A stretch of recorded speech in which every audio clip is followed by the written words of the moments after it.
Jake Callahan lived alone, and that's just how he liked it.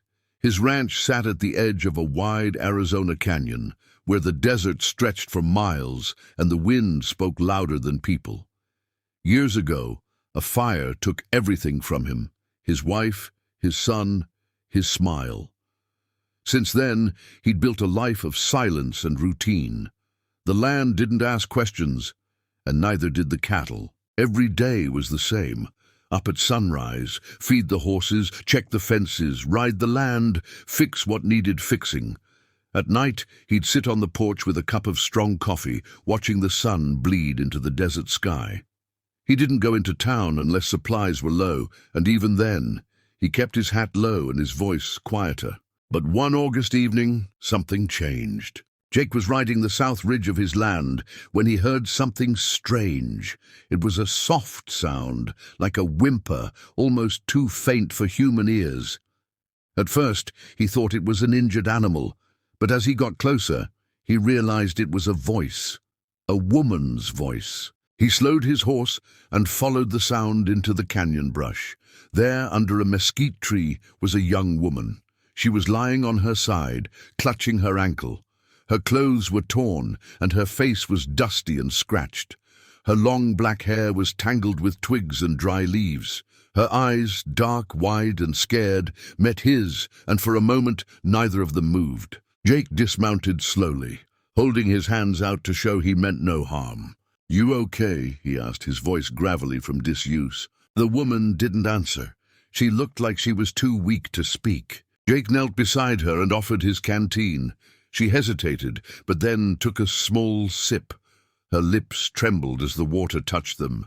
"Can you walk?" he asked. She tried to move, but winced and shook her head. Her ankle was badly swollen. Jake didn't ask any more questions. He lifted her gently into his arms and placed her on his horse, holding her steady as he walked alongside them back to his ranch. Back at the cabin, he laid her on the old couch and got to work. He wasn't a doctor, but he knew how to clean wounds and set sprains. He wrapped her ankle with a cloth and gave her some of the herbal salve he kept for the horses. She winced, but said nothing. For hours, she didn't speak a word. Jake didn't push her. He set a plate of beans and bread beside her and stepped outside to give her space. That night, she finally spoke. Her voice was soft, accented, and cautious. "My name is Naya," she said. Jake turned to face her from the porch, surprised but calm. "I'm Jake." She nodded, and silence returned. But something had changed. There was a thread between them now, thin but real. Over the next few days, Naya slowly healed. She stayed quiet, but Jake could tell she was watching everything. She was careful with his things, respectful of the space, and grateful in ways words didn't express. She cooked using wild herbs she found nearby, and Jake found himself eating better than he had in years. He learned that Naya was Apache, from a nearby village deep in the canyon. She didn't say much about what had happened, but Jake gathered enough to understand she'd been running. Some men had come to her village, strangers with rifles and bad intentions. She'd been taken, but escaped during the night, wandering through the desert for days before collapsing on Jake's land. Jake didn't press for more. He figured she'd tell him what she needed when she was ready. Still, something in him had shifted. Every time he looked at her, calmly grinding herbs in a bowl or limping out to the porch to sit in the golden light, he felt something he hadn't felt in years: peace. One morning, Jake noticed boot tracks near the north fence, deep tracks, too clean to be his. He crouched and studied them, his instincts on high alert. These weren't rancher boots. They were heavier, like those worn by bounty hunters or worse. He didn't tell Naya, but that night he oiled his rifle and set it beside the door. The next day, while Naya was inside preparing something with mesquite pods and desert sage, Jake saddled his horse and rode the boundary of his land. He found more tracks, this time leading toward the canyon. Someone was definitely looking for something. Or someone. When he returned, Naya was sitting on the porch with a quiet look on her face. She glanced at the rifle. "You saw them," she said. Jake nodded. "They close?" She didn't answer directly. Instead, she looked out over the desert, her eyes scanning the distant rocks. "They will come," she said quietly. "They always do." Jake felt a cold chill run through him.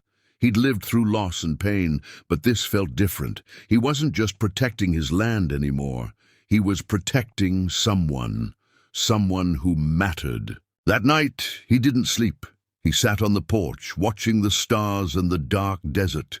Every sound made his hand twitch toward the rifle. At some point, Naya came out with a blanket and sat beside him. She didn't say anything, just wrapped the blanket around both of them and leaned slightly against his shoulder. For a man who had lived in silence for so long, her touch was louder than thunder. And in that moment, Jake Callahan realized something he hadn't wanted to admit. He was falling for her. But he also knew something else. The desert never gave without taking. And he feared that the price for saving Naya might be his heart. The morning came cold and heavy.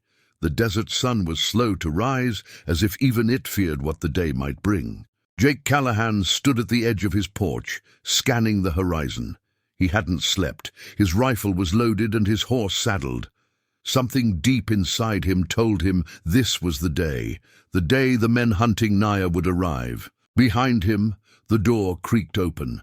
Naya stepped out, wrapped in a faded blanket. Her ankle was still swollen, but she moved with quiet strength. Her eyes met his. She could feel it too. "I can go," she said softly. "If I leave, they won't hurt you." Jake turned toward her, his jaw tightening. "This is my land," he said. "They come here, they answer to me. But I brought danger to your home." "You brought life back to it," he replied. For a long moment, they just stood there, the silence between them thick with everything they couldn't say. Then Jake gently touched her hand. "I've already lost everything once. I'm not losing you too." Just before noon they came, 4 riders. Dusty coats, wide-brimmed hats pulled low, guns at their sides, eyes hard. Jake stood in front of his house as they rode in slow and easy, like they were used to being feared. One of them, a tall man with a scar across his cheek, stepped forward. "You Callahan?" he asked. Jake nodded. "We're looking for an Apache girl. Escaped from a government transport. Says here she was being moved to a relocation camp." He held up a folded piece of paper, though Jake didn't care to read it. "I haven't seen anyone," Jake lied calmly. The man squinted, studying him. "You sure about that?" Jake gave a single nod. "You're trespassing." The scarred man smirked and stepped closer. "You really want to protect some runaway girl? She's government property. We're doing our job." Jake didn't move. "This land is mine. You step off it now." The silence between them was sharp, tense. The other 3 men shifted in their saddles, hands drifting near their guns. Then a voice broke through it all. "She's not going anywhere." "Naya." She stood at the door, her frame small but unmoving. Her dark hair whipped in the wind, and her eyes burned with defiance. The scarred man grinned. "There she is." Jake's body moved faster than thought. He raised his rifle just as the man reached for his pistol. A single shot rang out. Dust exploded near the scarred man's boot. Jake hadn't missed. He'd just warned. "Next one goes through your chest," Jake growled. The tension cracked like lightning. The other men dismounted fast, drawing weapons, but Jake held firm, steady as a mountain. Then Naya stepped forward, limping but calm. "I'll go," she said, voice strong. "No more blood." Jake turned to her, stunned. "No," he said, "you don't have to do this. I won't let them hurt you." Jake shook his head. "I won't let them take you." But Naya stepped past him. "I lived in fear too long," she said. "I won't let them break what I found here, not you." She turned to the scarred. "And if I come, you leave him alone." The man smirked. "Fine by me." Jake's heart pounded. He couldn't believe what was happening. As the men reached for her, Jake raised his rifle again. "She's not going." The men froze. "She's under my protection," Jake said. "You want her, you go through me." The scarred man narrowed his eyes. "You ready to die for her?" Jake didn't blink. "I'm ready to kill for her." Something in his voice made even the desert go quiet. The other men looked at one another. They weren't soldiers. They were mercenaries, paid to chase, not paid to die. Finally, the scarred man backed off. "Not worth the trouble," he muttered. "Let's ride."